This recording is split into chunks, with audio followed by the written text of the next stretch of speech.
দেশজুড়ে টানা দুদিন ধরে চলছে বৃষ্টি। হঠাৎ গুড়ি হঠাৎ ভারী বৃষ্টিতে চরম দুর্ভোগে পড়েছে শ্রমিক ও দিনমজুর।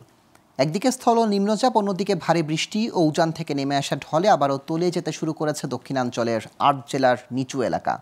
আর তাতেই উপকূলের ৫ শহরে সৃষ্টি হয়েছে জলাবদ্ধতা।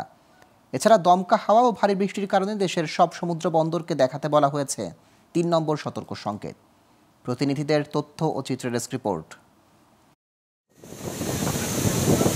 স্থল নিম্নচাপের প্রভাবে ২ দিন ধরে উত্তাল পটুয়াখালীর কুয়াকাটা উপকূল। স্বাভাবিকের চেয়ে বেড়েছে নদ নদীর পানির উচ্চতা, বেড়েছে বাতাসের গতি। পায়রাসহ সব সমুদ্র বন্দরে ৩ নম্বর স্থানীয় সতর্ক সংকেত দেখিয়ে যেতে বলেছে আবহাওয়া অফিস। আর মাছ ধরা সব ট্রলারকে থাকতে বলা হয়েছে নিরাপদ আশ্রয়ে। রোববার সকাল ৯টা পর্যন্ত গত ২৪ ঘন্টায় জেলায় ২২১.৭ মিলিমিটার বৃষ্টিপাত রেকর্ড করেছে আবহাওয়া অফিস।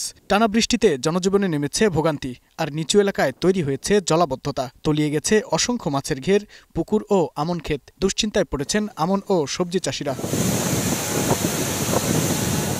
ভোলায় কয়েকদিন ধরে টানা বৃষ্টি ও মাঝারি ঝড়ো হাওয়া বইছে। তাই ভোলা লক্ষ্মীপুর এবং তমুজুদ্দিন হাতিয়া নৌরুটে বন্ধ আছে সব ধরনের নৌযান চলাচল। ভোলা আবহাওয়া অফিস জানায় ২৪ ঘন্টায় জেলায় ১৩৩.৮ মিলিমিটার বৃষ্টি হয়েছে। টানা বৃষ্টির কারণে স্থবির হয়ে পড়েছে জনজীবন।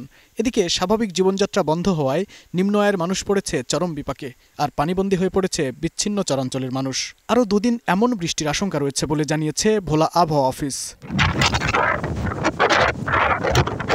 এদিকে বৃষ্টিতে তলিয়ে গেছে বাগেরহাটের রাস্তাঘাট।